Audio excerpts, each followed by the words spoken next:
an ancient Near Eastern text and its background and relating it to the Bible is Gilgamesh Epic.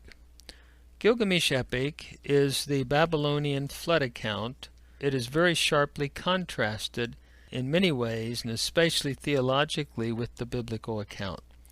In Gilgamesh Epic, there is a hero called Utnapishtim, and one of the characters in the story is seeking immortality.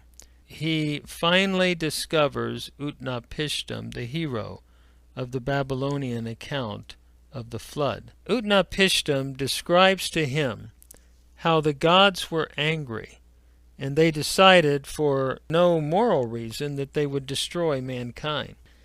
Outside of his hut, he heard these words, read hut, go and build a boat. It appears that one of the gods had squealed and had brought that word to Pishtim because the gods had planned just arbitrarily to destroy the whole human race. So, because of that, he was saved. He built a boat, took his family and those that helped him build the boat onto the boat that he built. He was on it while the storm came and the rains and destroyed everybody for 1 week. At the end of 1 week, the gods, who had been terrified by the storm that they had let loose because it was beyond their control as it progressed, they finally came after the flood like hungry flies upon a sacrifice that was made because they were so hungry.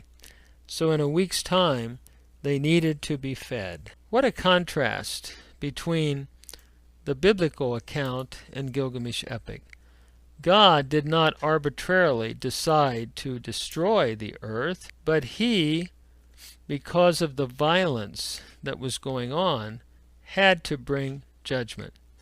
And yet he would go to all the trouble to reveal to Noah and his family and to help them and protect them because of his goodness, because of his grace. He would do this for one man.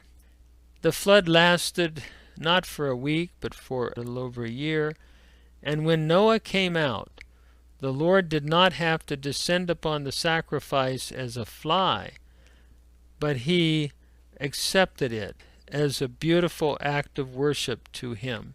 It is striking that when we compare the ancient Near East and the biblical account of the flood, that we see the mercy of God over against the arbitrariness of the gods. We see how God did not need a sacrifice but accepted worship as a result of the deliverance that he had given to Noah.